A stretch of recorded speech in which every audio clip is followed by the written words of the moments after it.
नमस्कार साथियों, मेरा YouTube चैनल सुविधा 2010 में सादरपूर्वक अभिनंदन। मैं हूं रविकांत भगत। सुनो सुनाओ ज्ञान बढ़ाओ पाठ 184 के माध्यम से आज बात करेंगे 19 जून को घटित महत्वपूर्ण घटनाओं के साथ जन्मदिवस, पुण्यतिथि, उत्सव एवं अवसरों के बारे में। आज के इस एपिसोड में सन 1269 से लेकर आज तक घटित महत्वपूर्ण घटनाओं को आसान और सरल शब्द में बताएंगे। साथ ही साथ ताजा तरीन घटना यानी कि करंट अफेयर्स पर एक नजर डालेंगे। अंत में एक स्पेशल टॉपिक पर बात करेंगे। आज का स्पेशल टॉपिक है इम्यून सिस्टम कमजोर है या मजबूत, कैसे पता करें। जानने के लिए वीडियो को शुरू से अंत तक ध्यान से सुने, काम करते करते सुने, आराम करते करते सुने और दूसरों को भी सुनाएं, ज्ञान बढ़ाएं। सभी प्रकार के प्रतियोगिता परीक्षाओं में पूछे जाने वाले सामान्य ज्ञान यानी कि जीके को स्ट्रॉन्ग बनाएं। आसानी से आपको, आपके आश्रिताओं को सरकारी नौकरी मिले, इसी शुभकामनाओं के साथ हर दिन की तरह शुरू करते हैं आज की सुविचार से। आज का सुविचार है तरक्की का मार्ग। अपना कमजोरी अपने को बताइए और उसी का समाधान आपकी तरक्की है। इसी के साथ शुरू करते हैं देश और दुनिया के इतिहास में आज ही के दिन घटित अतीत एवं वर्तमान की महत्वपूर्ण घटनाएं। सन 1269 ईस्वी को फ्रांस के राजा लुई ने सभी यहूदियों को शर्म का बिल्ला पहनने का फरमान जारी किया। 1754 ईस्वी को अल्बानी कांग्रेस 7 ब्रिटिश उपनिवेशों और इरकोई इंडियनों द्वारा आयोजित की गई। 1770 ईस्वी को नई यरूशलेम की जनरल चार्च की स्थापना की गई। 1816 ईस्वी को 7 ऑक्स की लड़ाई में हडसन वे कंपनी को उत्तर पश्चिम कंपनी द्वारा विन्नीपेग के नजदीक कनाडा में पराजित किया गया। 1843 ईस्वी को दास कैपिटल के लेखक और समाजशास्त्री कार्ल मार्क्स ने विवाह किया। 1861 ईस्वी को फ्रांसीसी पिरपॉन्ट वेस्ट वर्जीनिया की अंतरिम गवर्नर चुने गए। 1865 ईस्वी को यूनियन जनरल ग्रेनर ने टेक्सास के सभी गुलामों को आजाद कर दिया। 1875 ईस्वी को प्रेसिडेंडियो में अमेरिकी मॉरिसन अस्पताल का औपचारिक उद्घाटन किया और 1899 ईस्वी को एडवर्ड एल्गर का एनिमा वेरिएंस लंदन में प्रीमियर हुआ। 1910 ईस्वी को पहली बार फादर्स डे वाशिंगटन के स्पोकन में मनाया गया। 1921 ईस्वी को तुर्की और फिलिस्तीन के ईसाइयों ने यहूदियों के खिलाफ मैत्री समझौते पर हस्ताक्षर किया। 1933 ईस्वी को ऑस्ट्रिया की सरकार ने नाजी संगठनों पर प्रतिबंध लगाया। 1948 ईस्वी को पनामा और कोस्टारिका ने इजराइल को मान्यता दी। 1948 ईस्वी को सोवियत संघ ने पश्चिमी बर्लिन की ओर जाने वाली सड़कों को बंद कर दिया गया। 1949 ईस्वी को फ्रांस की उपनिवेश चंद्रनगर की जनता ने भारतीय संघ के साथ जुड़ने का निर्णय लिया। 1961 ईस्वी को कुवैत ने इंग्लैंड से स्वतंत्र होने की घोषणा की। 1968 ईस्वी को मार्टिन लूथर किंग के नेतृत्व में आर्थिक न्याय के लिए 50,000 लोगों का प्रदर्शन हुआ। 1981 ईस्वी को भारत ने एप्पल उपग्रह का सफलतापूर्वक प्रक्षेपण किया। 1987 ईस्वी को लुई चतुर्थ की फ्रांस के राजा के रूप में ताजपोशी हुई।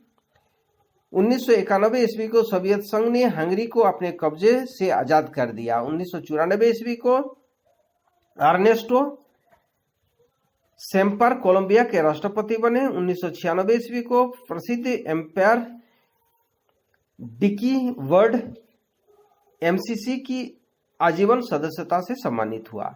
1996 ईस्वी को ही बौद्धिक संपदा कानून आईपीआर पर चीन एवं संयुक्त राष्ट्र अमेरिका में समझौता हुआ। इसी साल जर्मनी के कोलोन के समूह 8 शिखर सम्मेलन का बैठक भी प्रारंभ हुआ। 2002 को पाकिस्तान के विदेश सचिव इनामुल हक को पाकिस्तान का नया विदेश मंत्री बनाया गया। 2003 को फिनलैंड की प्रथम महिला प्रधानमंत्री एनेली जस्टिन मंकी ने अपने पद से इस्तीफा दिया। सन 2005 को फोर्ब्स पत्रिका ने ओफ्रा विनफ्रे को दुनिया के 100 ताकतवर हस्तियों में पहला स्थान दिया। सन 2006 को जापान के उत्तर कोरिया को परमाणु परीक्षण मामले में चेतावनी दी। सन 2007 को पाकिस्तान के राष्ट्रपति परवेज मुशर्रफ ने सूचना मंत्री के पद से मोहम्मद अली दुर्रानी को हटाया। इसी साल विश्व के राजनीतिक रूप से अस्थिर देशों की सूची में पाकिस्तान को 12वां स्थान प्राप्त हुआ। सन 2008 को उत्तराखंड सरकार ने गंगा पर निर्माणाधीन 480 मेगावाट की पाला मनेरी व 380 मेगावाट की भैरवधारी परियोजना को स्थगित कर दिया। साथ ही गाजा पट्टी में हिंसक संघर्ष रोकने के लिए इजराइल व हमास के बीच युद्ध विराम समझौता लागू हुआ। सन 2019 को भाजपा सांसद और एनडीए के उम्मीदवार ओम बिरला को सर्वसम्मति से लोकसभा अध्यक्ष चुन लिया गया। श्रीलंका के स्वदेश निर्मित अपना पहला सैटेलाइट रावण 1 कक्षा में लॉन्च किया। भारत सरकार ने बांग्लादेश और दक्षिण कोरिया के साथ समझौते किए। इसके तहत दूरदर्शन डीडी इंडिया का प्रसारण उन देशों में किया जाएगा। सन 2020 को आवास एवं शहरी कार्य मंत्रालय और भारतीय लघु उद्योग विकास बैंक सिडबी ने के बीच एक समझौता ज्ञापन पर हस्ताक्षर हुए और रेहड़ी पटरी वालों अर्थात स्ट्रीट वेंडर के लिए विशेष लघु ऋण यानी कि माइक्रो क्रेडिट सुविधा योजना का शुभारंभ हुआ। और इसी साल अरिजीत पटेल को इकोनॉमिक थिंक टैंक NIPFP के अध्यक्ष के रूप में नियुक्त किया। अब उन महान व्यक्तियों को याद करते हैं जिनका जन्मदिवस आज है। 1623 ईस्वी को फ्रांसीसी गणितज्ञ, लेखक और दर्शन शास्त्री ब्लाज पास्कल का जन्म हुआ, जिन्होंने द्रव्य को समीकरण में बांधकर विज्ञान का नया आयाम दिया। महाराष्ट्र के हिंदी के उन्नायक, प्रखर चिंतक, स्वतंत्रता संग्राम सेनानी और सार्वजनिक कार्य के लिए समर्पित माधवराव का जन्म 1861 ईस्वी को, प्रसिद्ध भारतीय वकील श्री बालकृष्ण इरादी का जन्म 1922 ईस्वी को, उत्तराखंड और सिक्किम के पूर्व राज्यपाल सुदर्शन अग्रवाल का जन्म 1931 ईस्वी को, म्यांमार के नेता यांग सान सू की जन्म 1945 ईस्वी को, मशहूर ब्रिटिश भारतीय लेखक और उपन्यासकार सलमान रुश्दी का जन्म 1947 ईस्वी को, 15 सालों तक मणिपुर के मुख्यमंत्री रहे ओकराम इबोबी सिंह का जन्म 1948 ईस्वी को, भारतीय अभिनेता आशीष विद्यार्थी का जन्म 1962 ईस्वी को, भारतीय नेता, संसद एवं कांग्रेस के राष्ट्रीय उपाध्यक्ष राहुल गांधी का जन्म 1970 को हुआ। अब उन महान शख्सियतों को श्रद्धापूर्वक नमन करते हैं जिनका पुण्यतिथि आज है। 20वीं सदी के प्रमुख पाकिस्तानी दार्शनिक सैयद अफजल हसन का निधन 1949 को, पत्रकार वरुण सेनगुप्ता का देहांत 2008 को, अभिनेता संयुक्त राज्य अमेरिका के जेम्स गोंडालिनी का निधन 2013 को, वयोवृद्ध अर्थशास्त्री और 10वें वित्त आयोग के सदस्य BPR विट्ठल वारू का निधन 2020 को, पद्मश्री अवार्ड और सामाजिक कार्यकर्ता विद्याबेन शाह का निधन 2020 को हुआ। अब बात करते हैं आज ही के दिन मनाए जाने वाले महत्वपूर्ण उत्सव एवं अवसरों के बारे में। आज श्री महेश्वरी जयंती, श्री राहुल गांधी जन्म दिवस, श्री ओकराम ओबीसी सिंह जन्म दिवस, संघर्ष के दौरान यौन हिंसा के उन्मूलन के लिए अंतर्राष्ट्रीय दिवस, विश्व सौहार्द दिवस, world ethnic day, world sickle cell day मनाया जाता है। अब बात करते हैं आज के करंट अफेयर्स जो प्रतियोगिता परीक्षाओं की दृष्टि से महत्वपूर्ण है। पीएम मोदी ने कोविड-19 फॉर्च्यून वर्कर्स के लिए customize crash course program launch किया। 2 या 3 महीनों में 1 लाख कोविड योद्धाओं को प्रशिक्षित किया जाएगा। 1 महीने तक कोरोना से जूझने के बाद आज महान फर्राटे दर धावक पद्मश्री मिल्खा सिंह का निधन हो गया। इसी हफ्ते मिल्खा सिंह की पत्नी का भी मौत हो गई थी। वाराणसी में गंगा के सहायक नदी वरुणा और 80 नदियों के कायाकल्प के लिए एनटीजी ने बनाई समिति। अध्ययन से पता चला है कि टीकाकरण के बाद अस्पताल में भर्ती होने की संभावना 75 से 80% तक कम हो जाती है। भारत और न्यूजीलैंड के बीच साउथहैम्पटन में WTC फाइनल खेला जा रहा है। भारतीय कप्तान विराट कोहली ने तोड़ा MS धोनी का रिकॉर्ड।